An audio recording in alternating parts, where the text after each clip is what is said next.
하나님 말씀은 사사기 4장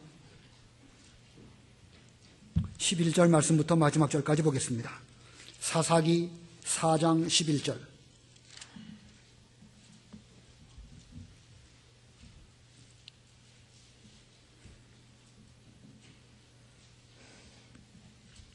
모세의 장인 호밥의 자손 가운데 겐 사람 헤벨이 자기 족속을 떠나 게데스 근처 사하나님 상수리 나무 곁에 천막을 쳤다.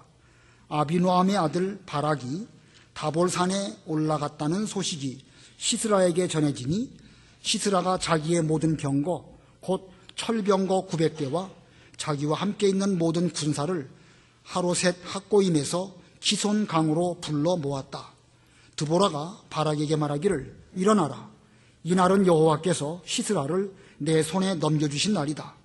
여호와께서 너보다 앞서서 나가실 것이다 하니 바락이 10,000명의 군사를 거느리고 다볼 산에서 내려갔는데 여호와께서 바락 앞에서 시스라와 그의 모든 병거와 군대를 칼날로 쳐서 패하게 하시니 시스라가 병거에서 내려 걸어서 도망하였다.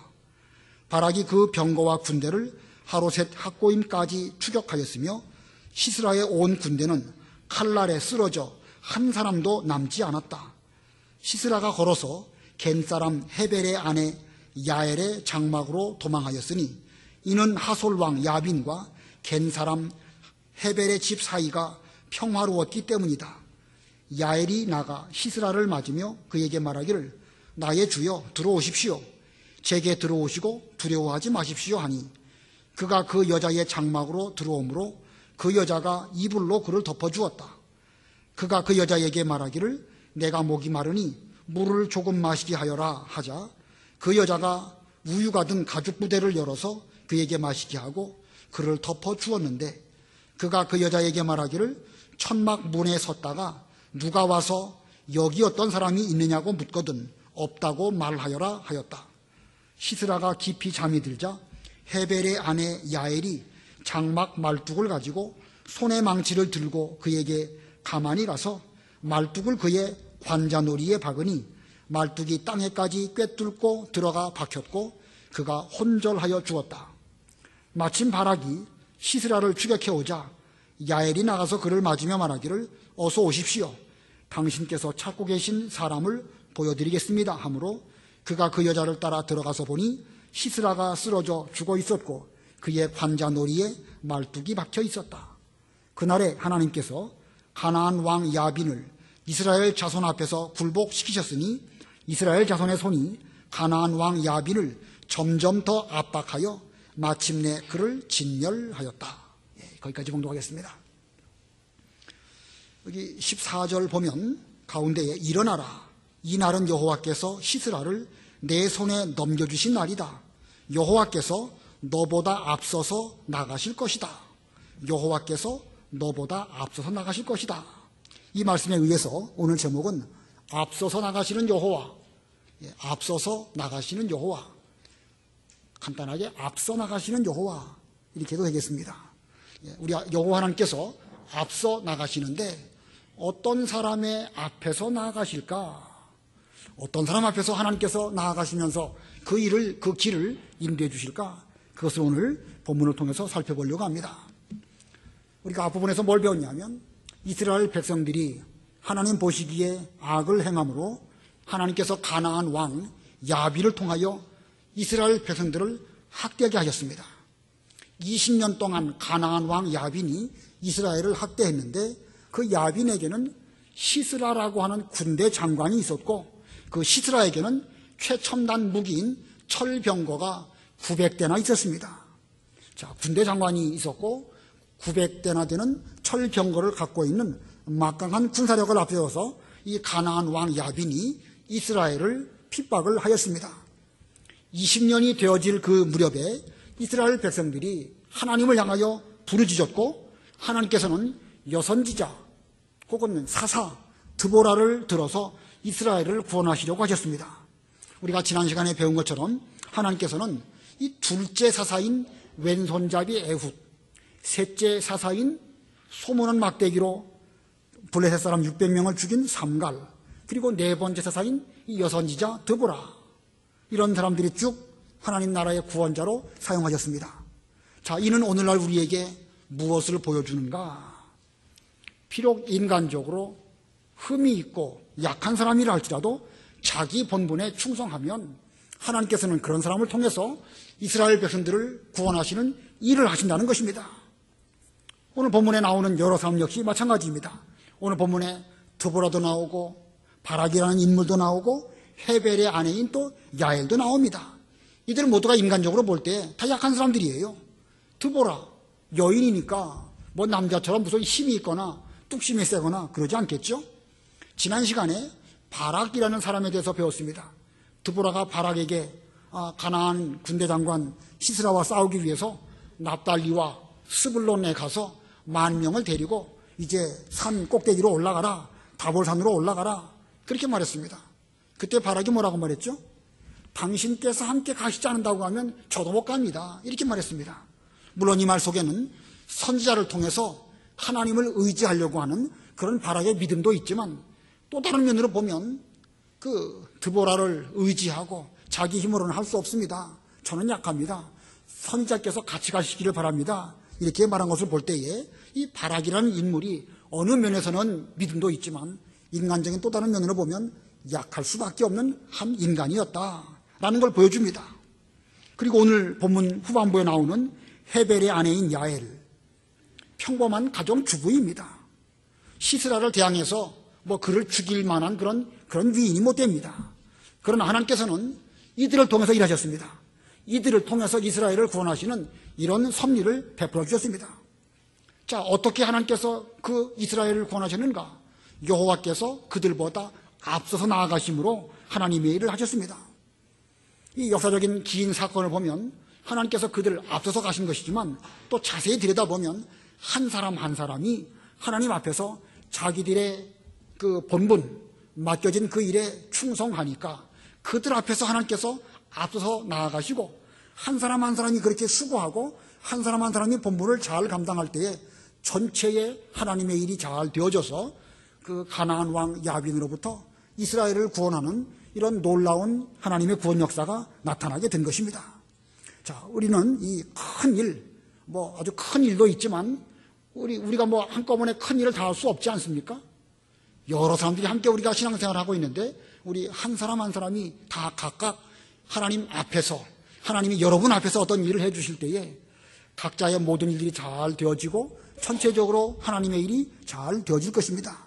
우리는 큰 일에도 하나님이 함께 해주시지만 나에게 주어진 작은 일, 내가 그 일을 잘 감당할 때에 하나님께서 이 일이 잘 되게 해주심으로 전체적인 교회 일이라든지 혹은 전체적인 하나님의 구원 역사가 오늘날도 이루어진다라는 걸 생각해 보시면서 이 앞서서 일하시는 하나님 앞에서 우리가 일할 수 있는 이런 사람이 되어야 되겠습니다. 이 성경에 앞서서 일하시는 그런 하나님, 그 여러 성구들이 있는데 몇 군데 찾아보겠습니다. 시편 68편 7절 8절 읽어보세요. 시편 68편 7절 8절. 7절. 하나님이시여 주님의 백성 앞에서 앞서 나아가 광야에서 행진하실 때에 셀라, 신의 산의 하나님 앞에서, 하나님 곧 이스라엘 하나님 앞에서 땅은 진동하고 또한 하늘은, 거기까지. 하나님이시여 주님의 백성 앞에서 앞서 나아가, 하나님께서는 이스라엘 백성들이 광야를 행진할 때에 그들 앞에서 앞서 나가셨습니다. 그리고 8절에 보니까 신의 산의 하나님 앞에서, 하나님 곧 이스라엘의 하나님 앞에서 땅은 진동하고 또한 하늘은 비를 쏟았습니다. 하나님 앞에서 모든 만물들, 여러 장애물들이 다 진동하고 비를 쏟고 그들은 다 하나님 앞에 굴복하는 이런 모습으로 나타나게 되었습니다. 이사야 52장 12절 한번 읽어보세요. 이사야 52장 12절. 이사야 52장 12절. 너희는 급하게 나오지 말며 도망가지 마라. 여호와께서 너희보다 앞서 나아가시며 이스라엘의 하나님께서 너희 뒤를 보호하시기 때문이다. 하나님은 앞서가실 뿐만 아니라 우리의 배후도 지켜주시는 이런 하나님이십니다. 우리의 앞길도 인도하시고 뒤에 우리에게 그 습격해오는 그 출애굽기 17장에 그 아말렉 급습해왔죠. 배후를 쳤지 않습니까? 하나님께서는 우리의 앞뒤를 이 초롱성으로 보호해 주시는 이런 하나님이신 것을 보여줍니다.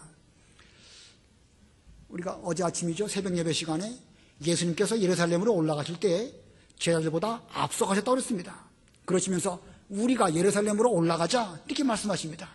우리 주님께서는 우리보다 앞서서 예루살렘 십자가를 향하여 나아가시면서 우리에게 대해서도 함께 가자, 일어나서 함께 가자 이렇게 말씀하시는 주님의 모습을 볼 때에 이 애굽에서 출애굽할 때에도 하나님께서 앞서 인도해 주셨고 십자가 앞에서도 우리보다 앞서 가시면서 우리로 하여금 우리 앞에 있는 십자가를 향하여 함께 나아가도록 우리를 권면해 주시는 하나님과 예수님의 모습을 발견하게 됩니다. 오늘날 하나님께서는 우리보다 앞서 가시면서 우리를 인도해 주고 계십니다. 우리 한번 머릿속으로 상상해 보셔요. 이스라엘 백성들이 광야를 갈 때에 구름 기둥과 불 기둥으로 하나님께서 앞서 가셨습니다. 그 많은 무리들이 그 뒤를 따라갈 때에 그 앞길에 수없이 많은 장애물들이 있었지만 마침내 그들은 가나안 땅에 들어갔습니다. 이것은 역사일 뿐만 아니라 오늘날 우리에게도 같은 방법으로 이 광야길을 인도하시는 하나님의 모습입니다. 자, 이런 신앙 원리를 안다고 하면 오늘날 우리는 우리 앞서 행하시는 하나님 생각해 보면서 우리는 또한 그 하나님 앞에서 하나님의 일을 해야 되는 것입니다. 하나님은 우리보다 앞서서 우리를 인도해 주시고 또한 우리는 그 하나님 앞에서 어떤 일을 한다고 하면 감당치 못할 시험도 없을 것이고 또 십자가나 광야나 그 어떤 어려움도 얼마든지 잘 이겨나갈 수 있을 것입니다. 하나님은 우리 앞에서 우리는 하나님 앞에서 이렇게 우리의 광야길 잘 걸어간다고 하면 오늘날도 하나님께서는 우리들을 붙드시고 하나님의 구원 역사를 잘 이루실 뿐만 아니라 이 이스라엘 백성들을 가나안 왕 야빈으로부터 구원하신 것처럼 오늘날 시대에도 우리들을 통해서 하나님의 백성들을 구원하시는 이런 뜻을 이루실 것입니다. 자, 오늘 이 하나님 앞에서 하나님은 우리 앞에서 행하시는데 그 하나님 앞에서 어떤 인물들이 또한 앞서서 행하였는가? 하나님 앞에서 행한 사람들, 여기 세 사람, 세 부류의 그 사람들 살펴보려고 합니다. 하나님 앞에서 행한 사람들, 그 중에 제일 첫 번째가 겐 사람인데 겐 사람들은 어떤 사람들이었는가? 자기 자리에서 협력한 겐 사람입니다. 자기 자리에서 협력한 겐 사람. 본문에는 그 겐 사람에 대해서 그렇게 표현하고 있지 않지만 문맥적으로 볼 때든지 성경 전체의 원리를 놓고 볼 때에 이 겐 사람들은 자기 자리를 잘 지키면서 하나님의 그 구원 운동에 협력하는 이런 일을 했기 때문에 하나님께서는 그들을 통해서 구원 역사를 이루셨습니다. 11절, 본문 11절 읽어보세요.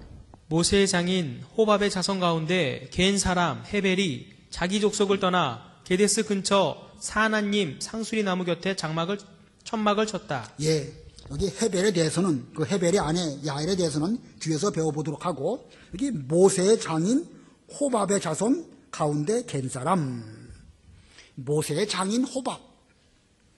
성경에는 모세의 장인 이름을 어디에서는 루엘, 어디에서는 이드로, 또 어디에서는 여기 있는 것처럼 호밥 이렇게 세 이름으로 말하고 있습니다. 이게 어떻게 해석해야 될지 것인지 쉽지가 않아요. 그 난해 구절이긴 합니다. 그 히브리 말에 장인과 처남은 같은 용어를 쓴다. 이렇게 해석하면서 모세의 장인은 이드로이고 여기 호밥이라는 인물은 모세의 처남에 해당된다. 이렇게 해석하는 경우도 있습니다. 그래서 이 모세의 처남이 이 나중에 이스라엘을 따라오고 또 가나안 땅까지 들어가고 그리고 그 하나님의 일에 협력한 이런 사람은 그 모세의 처남인 호밥이다. 이렇게 해석하는 경우도 있고 또 이 르우엘이라고 하는 사람은 그 모세의 처할아버지이고 이드로는 모세의 장인을 높여서 부르는 이름이고 호밥은 그 장인의 본래 이름이다. 이렇게 해석하는 경우도 있습니다. 자, 이름 자체를 어떻게 해석하느냐? 그것은 좀 난해한 것이긴 하지만 그 자체가 중요한 건 아닙니다. 이 모세의 장인 쪽 그 식구들이 이스라엘의 출애굽 때에도 찾아와서 그 구원 운동에 협력했지요. 우리가 오래전 그 주일날 오전 예배 시간에 출애굽기 17장 배우면서 이스라엘 백성들이 무슨 광야죠, 거기가? 르비딤 광야에 진치고 있었을 때에 아말렉이 쳐들어오게 되었고 그 무렵 즈음에 이 모세의 장인이 찾아와서 모세가 혼자 모든 재판을 다 하는 것을 보면서 지혜롭지 못하다 이렇게 말하면서 좀 사람을 세우라는 것이죠. 백부장, 천부장 혹은 뭐 여러 그 직분들을 세워가지고 일을 분담해서 하도록 잘 권면해 주므로 그 장인의 말 한마디가 모세에게는 큰 힘이 되었던 거 우리가 전에 시간에 배웠습니다. 그 뒤에 모세의 장인이 그 이스라엘 백성들을 떠나가서 다시 또 미디안으로 돌아갔지만 그 후에 그들은 다시 돌아오게 되었고 이스라엘 백성들과 합류하게 되어서 가나안 땅에 들어오게 되었고 가나안 땅에 들어와서는 그들은 이스라엘 백성들 가운데서 함께 하였습니다. 사사기 1장 16절 사사기 1장 16절 읽어보세요.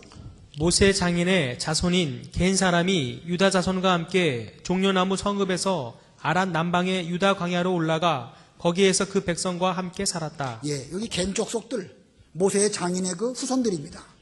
그들은 가나안 땅까지 함께 오게 되었고 함께 와서 처음에는 이 종려나무 성읍은 여리고 성을 말하는데 여리고 성에 거기서 살다가 아랏 남방 유다 광야로 올라가 거기에서 그 백성과 함께 살았다.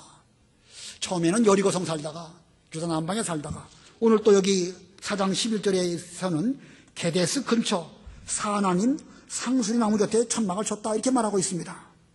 자, 이거 보면 이 겐 사람들이 그 가나안 땅에 머물러 살 때에 어느 특정한 그 유업이 그들에게 주어진 것은 아니었고 그들은 여기 살다가 또 다른 곳으로 옮겨가게 되었고 또 거기가 또 마땅치 않고 어려움이 있으면 또 다른 곳으로 옮겨간 것으로 해석이 되어집니다.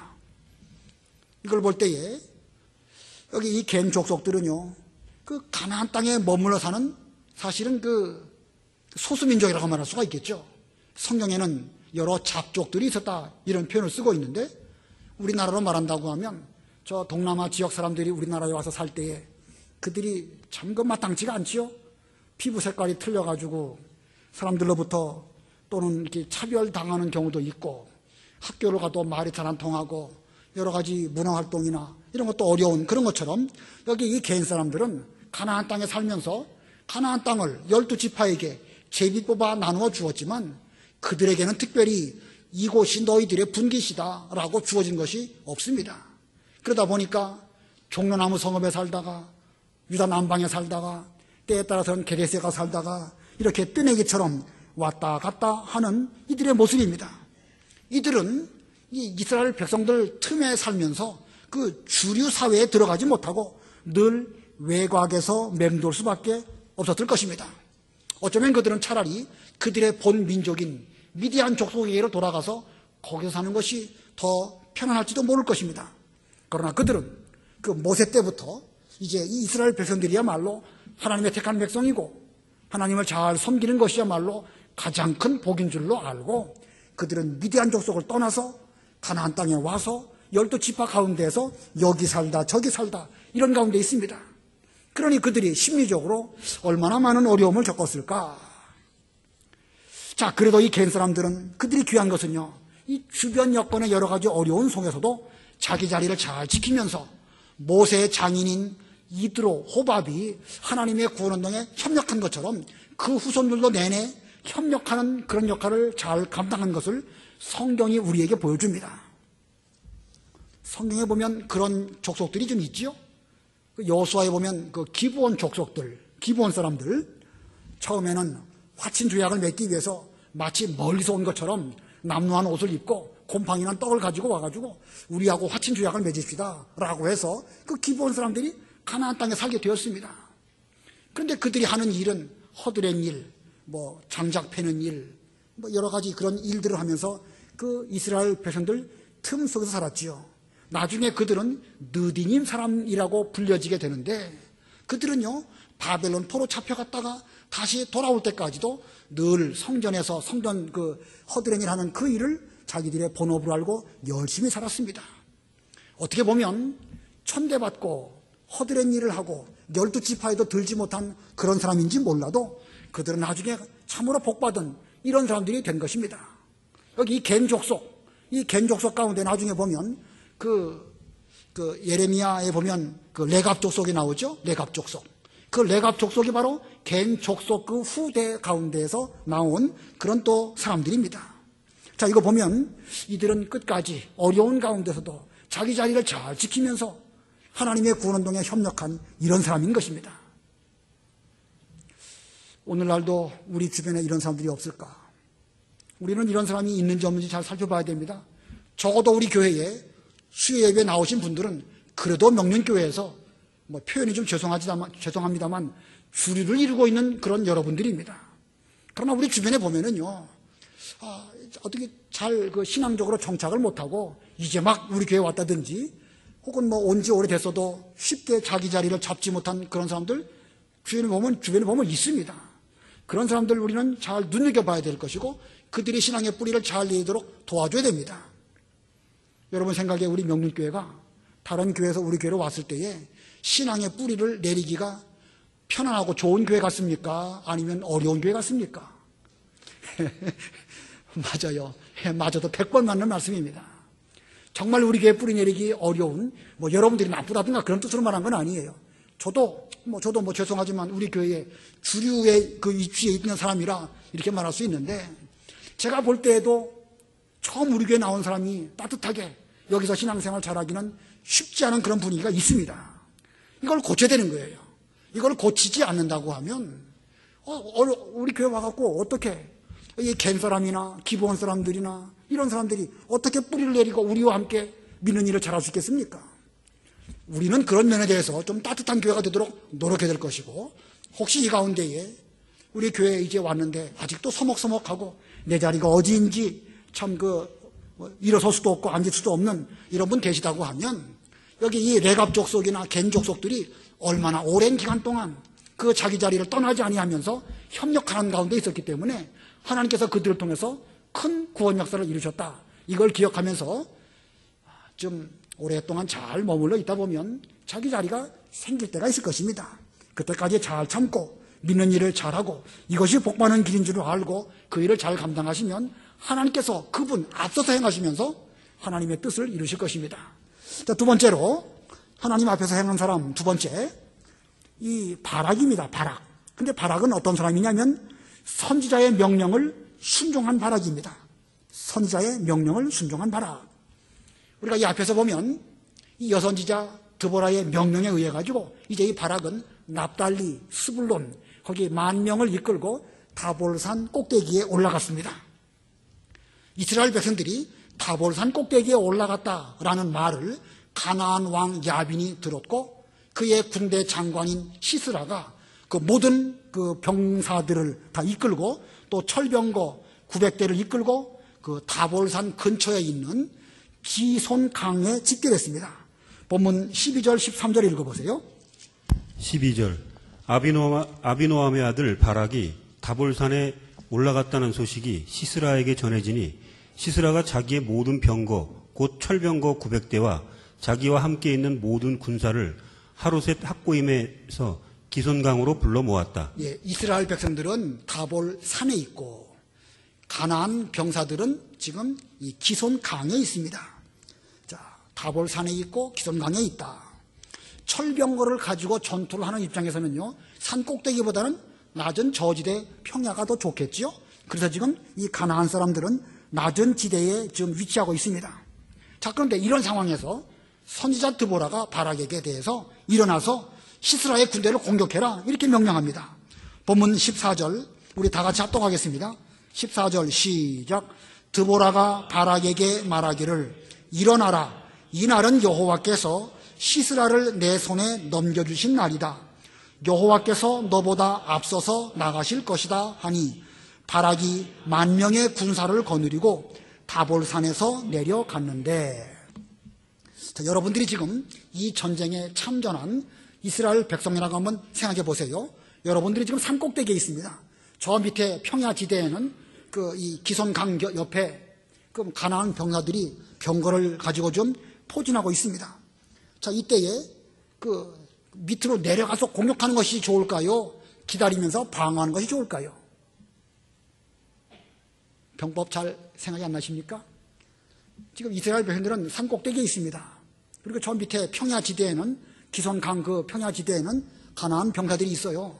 그런데 이 전쟁을 할 때 그 이스라엘 백성들 입장에서 저들이 쳐들어올 때 방어하는 것이 좋을까? 아니면 쳐 내려가가지고 저 밑에 가갖고 평야지대에서 철병거를 갖고 있는 가나안 사람들하고 싸우는 것이 전쟁에 유리할까? 방어하는 것이 낫겠죠? 무기적으로 볼 때에도, 위치로 볼 때에도 그 다볼산 위에 있는 것이 좋습니다. 그런데 지금 드보라는 지금 일어나서 밑에 내려가서 공격하라는 것입니다. 자, 이 드보라는 여자로서 무슨 병법을 알지도 못하면서 막무가내로 하나님의 명령이니까 내려가서 공격해라 이렇게 말한 것이 아닐까. 자, 군대 장관인 이 바락 입장에서는 여선자의 말만 믿고 공격해야 되는 것은 좀 무모한 것이 아닐까 이런 생각이 듭니다. 그러나 이것이 곧 이 하나님의 명령이고 거기에 이 바락은 순종했습니다. 15절 16절 읽어보세요. 여호와께서 바락 앞에서 시스라와 그의 모든 병거와 군대를 칼날로 쳐서 패하게 하시니 시스라가 병거에서 내려 걸어서 도망하였다. 바락이 그 병거와 군대를 하루셋 학고임까지 추격하였으며 시스라의 온 군대는 칼날에 쓰러져 한 사람도 남지 않았다. 예, 이 드보라가 명령할 때에 그 명령은 하나님의 명령인 줄 알고 바락과 그의 병사들은 일어나서 명령대로 내려가서 그 시스라의 그 군대와 더불어 싸우려고 할 때에 여호와께서 바락 앞에서 15절에 그랬죠? 여호와께서 바락 앞에서 시스라와 그의 군대를 치셨다. 이 바락이 순종하니까 하나님 앞에서 바락이 행하니까 하나님께서는 또한 그 앞에서 그 먼저 가시면서 그 가나안 모든 그 병사들을 다 쓸어버리도록 이렇게 섭리하셨습니다. 자, 여호와께서 어떻게 그 가나안 족속들, 가나안 병사들을 치셨을까? 사사기 5장 19절로 21절까지 읽어보세요. 사사기 5장 19절로 21절. 19절 왕들이 와서 싸울 때 가나안 왕들이 무기또 물가 다안악에서 싸웠어도 은을 노략물로 가져가지 못하였다. 별들이 하늘에서부터 싸웠으니 그들의 길에서 시스라와 싸웠다. 기손강은 옛 강이니 그 강이 그 무리를 휩쓸어 갔구나. 내 영혼아 힘차게 진군하여라. 예, 이 지금까지 가나안 군대는 그 기손 강 그 옆에 있었습니다. 그러나 그 강은 사실은 성경 본문에는 강이라는 표현을 썼지만 평소에는 비가 오지 않으면 거기는 바짝 마른 그런 곳입니다. 왜 그 지리 시간에 와디라고 하는 강, 저 와디, 저 광야 지대 비가 오면 흡수하는 그런 땅이지만 한 번 비가 오면 엄청난 물이 내려가는 그런 강을 와디라고 합니다. 바로 이 기손강은 바로 와디예요. 그래서 평상시에는 물이 전혀 없습니다. 철병거를 갖고 와서 거기에 진치고 싸우려고 하면 거기야말로 적합한 그런 장소이지요.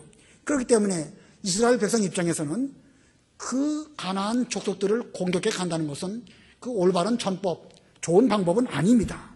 그런데 하나님 명령대로 그 드보라 선지자의 명령대로 바락이 내려갈 때에 하나님께서 하늘에서 억수 같은 비가 내려오도록 하셔가지고 그들이 다 그 강물에 떠내려가게 만들고 철병거가 있어도 진흙구덩이 속에서 철병거가 움직이지 못하니까 오히려 그 철병거가 그들을 붙잡는 그런 그 올가미가 될 수밖에 없었던 것입니다. 그 유다 나라의 유명한 역사학자인 요세푸스의 기록에 의하면 처음 바락은 그 드보라의 명령에 의해서 내려가려고 할 때 좀 걱정이 되고 두려워서 망설였다고 합니다. 그러나 그때에 이 드보라가 잘 권면하니까 힘을 내서 그가 순종을 했고 그가 순종할 때에 하나님께서는 우박과 더불어 어디 맹렬한 폭풍우를 보내주셔가지고 그 가나안 족속들이 꼼짝달싹 못하도록 그렇게 만들었고 그 병사들은 다 죽게 되었고 시스라는 철병거를 버리고 걸어서 도망할 수밖에 없는 이런 상태가 되었다는 것입니다. 자, 이거 보면 아무리 육신적으로 철병거가 있고 군사력이 좋다 할지라도 하나님 명령을 순종해서 나아가는 사람을 당할 수가 없는 것입니다. 자, 이 드보라의 명령은 곧 하나님의 말씀이고 그 하나님 말씀을 순종하고 그 명령대로 나아갈 때에 하나님께서 그에 앞서서 나아가시면서 때에 따라서는 바람으로 폭풍으로 여러 가지 하나님의 방법으로 저들을 다 물리쳐 주셨기 때문에 마침내 승리하게 되었습니다. 그러므로 승리의 비결은 순종입니다. 하나님 앞에서 행하는 비결, 순종입니다. 누구의 말을 순종하라는 말인가? 여기 여자의 말입니까? 드보라의 말입니까? 하나님의 말씀을 순종하라는 것입니다. 자, 병법을 잘 모르는 여인인 이 드보라 선지자가 말하는 것처럼 보여도 그 드보라의 말이 하나님께서 쓰시는 사람이라고 한다면 그 사람의 인간적인 면, 여인이라는 거 이런 거 보지 말고 하나님이 쓰시는 그 면을 보고 순종할 때에 그 사람이야말로 하나님 앞에서 행하는 사람이고 하나님 앞에서 행할 때에 하나님께서는 또한 그 사람 앞서서 행하심으로 이 어떤 어려운 일들도 잘 감당할 수 있도록 그렇게 해주신다는 것입니다. 오늘날 우리도 무엇을 순종하라는 말인가? 하나님께서 쓰시는 하나님의 그 뜻 가운데 있는 그런 그 사람 잘 살펴서 순종하는 우리가 된다고 하면 우리도 하나님의 그 구원 역사에 귀하게 쓰임받는 바락과 같은 그런 인물이 될 수가 있을 것입니다. 그다음에 세 번째 하나님 앞에서 행한 사람은 누구일까? 세 번째 인물로 여기 야엘입니다. 야엘. 그런 어떤 야엘인가? 용기 있는 여인 야엘입니다. 용기 있는 여인 야엘. 자, 여기 야엘을 생각하기 전에 먼저 가나안의 군대 장관 시스라를 생각해 봅시다. 그는 군대 장관으로서 많은 군사를 거느리고 있었고 또 그에게는 900승이나 되는 철병거가 있습니다. 그러나 이 시스라는 하나님도 모르고 다만 자기 힘 의지하고 자기 무기를 의지한 그런 사람입니다. 하지만 하나님께서 역사하실 때에 자기가 의지하던 그 모든 것들이 무용지물이 되고 말았습니다. 비 한 번 오게 하시니까 그 철병거가 오히려 그들에게는 올가미가 되어서 도망갈 수도 없고 그 잘 움직여지지도 않는 철병거를 끌고 갈 수도 없고 진퇴양난, 그러다가 결국은 다 그들은 죽고 말았습니다. 이렇게 모든 병사들이 다 죽게 되었을 때에 시스라는 쫓기는 신세가 되었고 겐 사람 헤벨의 아내의 그 야엘의 장막으로 도망쳐서 숨게 되었습니다. 본문 17절 18절 읽어보세요. 시스라가 걸어서 겐 사람 헤벨의 아내 야엘의 장막으로 도망하였으니 이는 하솔 왕 야빈과 겐 사람 헤벨의 집 사이가 평화로웠기 때문이다. 야엘이 나가 시스라를 맞으며 그에게 말하기를 나의 주여 들어오십시오. 제게 들어오시고 두려워하지 마십시오 하니 그가 그 여자의 장막으로 들어오므로 그 여자가 이불로 그를 덮어주었다. 예, 이 헤벨의 아내인 야엘이 시스라를 만났을 때에 나의 주여 들어오십시오 라고 말한 거 보면 그 이전에도 어느 정도 안면이 있는 것으로 여겨집니다. 지금 이 겐 사람 그 후손이기 때문에 사실은 이스라엘 백성은 아니죠. 그 민족적으로 볼 때 이스라엘 족속이 아니기 때문에 어느 면에서 보면 이 가나안 족속들과 볼 때에 좀 더 많이 안심할 수 있지 않았을까 생각이 듭니다. 자, 그러나 이 헤벨의 아내 이 그 야엘은 이런 가운데에서 자기 역할을 잘했습니다. 그 여인의 장막으로 이 시스라를 인도해 드렸습니다. 19절로 20절 또 읽어보세요. 19절 그가 그 여자에게 말하기를 내가 목이 마르니 물을 조금 마시게 하여라 하자 그 여자가 우유가 든 가죽 부대를 열어서 그에게 마시게 하고 그를 덮어주었는데 그가 그 여자에게 말하기를 천막문에 섰다가 누가 와서 여기 어떤 사람이 있느냐고 묻거든 없다고 말하여라 하였다. 예, 옛날 시대에 그 여자의 장막에 들어가는 것은 그 뭐 썩 그렇게 내키는 일은 아닐 것입니다. 그리고 이스라엘 백성들이 이렇게 수색을 할 때에 그 야엘의 장막이면 여인이 쓰는 장막이니까 함부로 들어가기가 좀 어려운 면이 있었겠죠. 아무튼 지금 시스라의 처지는요, 쫓기는 신세가 되었고 극도로 피곤하고 심한 갈증을 느끼는 이런 가운데서 아마 상당히 두려움을 많이 느꼈을 것입니다. 그러면서 야엘 보고 나에게 물 좀 주시오. 그러니까 우유를 갖다 주게 되었고 그리고 말하기를 혹시 누가 와서 나를 찾으면 여기 어떤 사람 없습니다 라고 말해달라고 이렇게 말했습니다. 이 우유를 먹었다. 잠 안 올 때 우유 먹으면 잠 잘 온다고 그러죠. 아마 이 시스라가 좀 극도로 긴장도 되고 피곤하기도 하겠지만 아마 상당히 무서운 공포 가운데 있었는데 따뜻한 우유 잘 먹고 아마 잠이 깊이 들지 않았을까. 자, 평안한 가운데서 잠이 들었습니다. 본문 21절 22절 읽어보세요. 시스라가 깊이 잠이 들자 헤벨의 아내 야엘이 장막 말뚝을 가지고 손에 망치를 들고 그에게 가만히 가서 말뚝을 그의 간자도리에 박으니 말뚝이 땅에까지 꿰뚫고 들어가 박혔고 그가 혼절하여 죽었다. 마침 바락이 시스라를 추격해오자 야엘이 나가서 그를 맞으며 말하기를 어서 오십시오. 당신께서 찾고 계신 사람을 보여드리겠습니다 하므로 그가 그 여자를 따라 들어가서 보니 시스라가 쓰러져 죽어 있었고 그의 관자도리에 말뚝이 박혀 있었다. 여기 장막 말뚝. 이게 유목민들이 장막을 칠 때 우리 영어로는 팩이라고 하죠. 그런 그 장막 말뚝, 어느 책에 보니까 이 유목민들 가운데에서 이 남자들은 뭐 밖에 나가서 다른 일을 하고 장막 치는 일을 여인들이 또 많이 했다, 이런 말이 있더라고요. 이 평소에 야엘은 장막 치는 일, 장막을 거두는 일, 이런 일들을 많이 하지 않았을까 생각이 듭니다. 그러다 보니까 말뚝 박는 그런 일도 능수능란하게 할 수 있지 않았을까. 마치 그 600명을 소모는 막대기로 죽인 그 삼갈처럼 자기가 평소에 잘하는 일, 그걸 통해 가지고 어떤 하나님의 일을 한 것입니다. 자, 이 야엘 입장에서 좀 기다렸다가 그 뒤에 그 바락이 지금 시스라를 찾으러 오고 있으니까 바락에게 이 시스라를 넘겨주었다고 하면 자기 손으로 사람 그 관자놀이에다가 이 말뚝을 막는 그런 끔찍한 일은 안 할 수도 있을 터인데 왜 이렇게 여자 입장에서 이런 일을 하게 되었을까?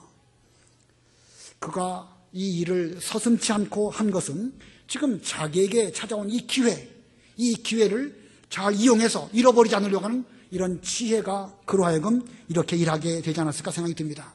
만일 시스라 입장에서 한 30분이나 1시간 자고 일어나서 빨리 또 도망갔다고 하면 그 기회는 잃어버리게 될 것입니다.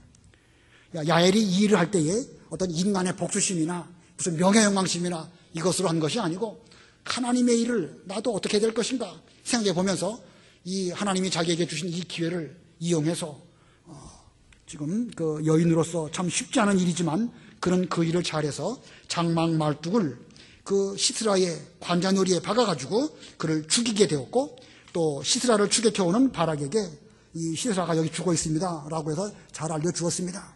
자, 이거 보면 이 야엘이라는 한 여인, 진정으로 용기 있는 사람이고 진정으로 기회를 잃어버리지 않으려고 하는 그런 지혜 있는 그런 여인입니다. 이와 같이 이 겐 사람이든지 바락이든지 야엘이든지 우리가 보기에는 사실 뭐 그렇게 위대하고 대단한 그런 사람들은 아니지만 그들이 다 각각 자기에게 주어진 그 일을 잘 감당하려고 노력했습니다. 겐 사람들은 자기 자리에서 하나님의 일에 어떻게 협력할까? 이스라엘 백성들이 자기를 따뜻하게 대접하는 면이 좀 부족하게 느낄 수 있지만 그래도 끝까지 자기 자리를 잘 지켰고 또 바락 입장에서는 드보라가 명령을 할 때에 그 명령은 곧 하나님의 명령인 줄 알고 순종하니까 하나님께서 폭풍우를 통해 가지고 철병거가 꼼짝 못하도록 그렇게 만들어 주셨고 이 헤벨의 아내인 야엘은 그 용기를 가지고 자기에게 찾아온 그 요긴한 기회를 놓치지 않고 하나님의 일을 하려고 하는 그런 용기를 냈기 때문에 이렇게 해서 하나님의 일이 잘 되어졌습니다. 자, 이거 보면 하나님의 일은 어떤 특정한 한두 사람에 의해서 되어지기보다는 여러 사람이 다 각각 자기 일을 잘 감당할 때에 연합해서 하나님의 일이 잘 되어진 것을 발견하게 되고 그렇게 해서 큰 일이 이루어지게 되었습니다. 하나님의 섭리는 큰 일에도 있지만 작은 일에도 하나님의 섭리가 있습니다.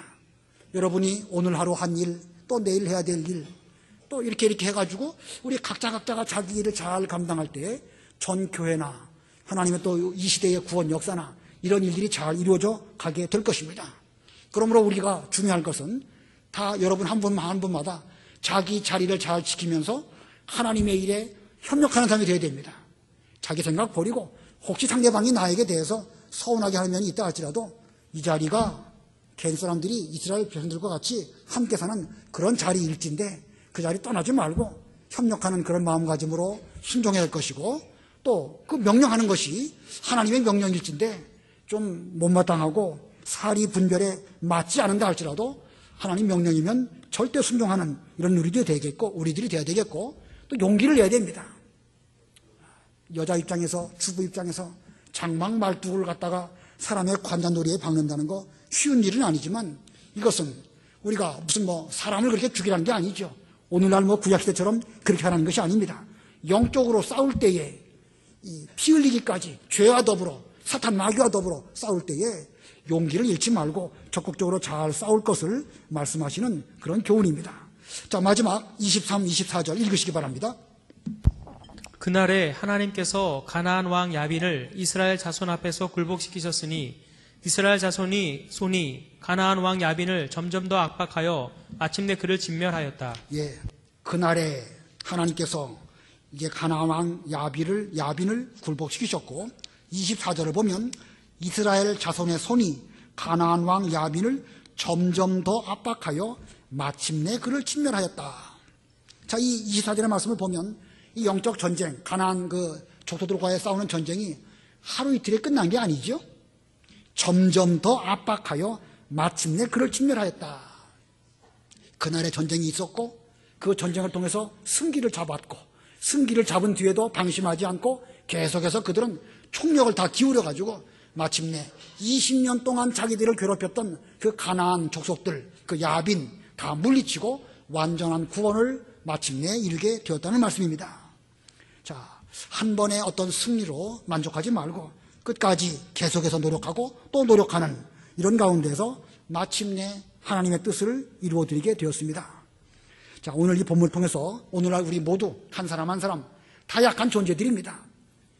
여선지자와 같은 사람, 바락과 같은 사람, 야엘과 같은 사람, 겐족속 같은 사람, 다 우리 모두 다 그런 종류의 사람들이지만 하나님은 우리 모두의 다 약함을 이용해서 전체적으로 하나님의 일이 잘 되게 해주시는 줄을 알고 약할 그때에 약한 것만 보지 말고 하나님을 의지하는 그런 우리가 되어서 오늘날 영적 전쟁, 우리에게 주신 이 가나안 땅, 저 가나안 족속들을 다 몰아내고 완전히 차지하는 우리 이스라엘 백성들, 영적 이스라엘 백성들이 다 되시기를 바랍니다.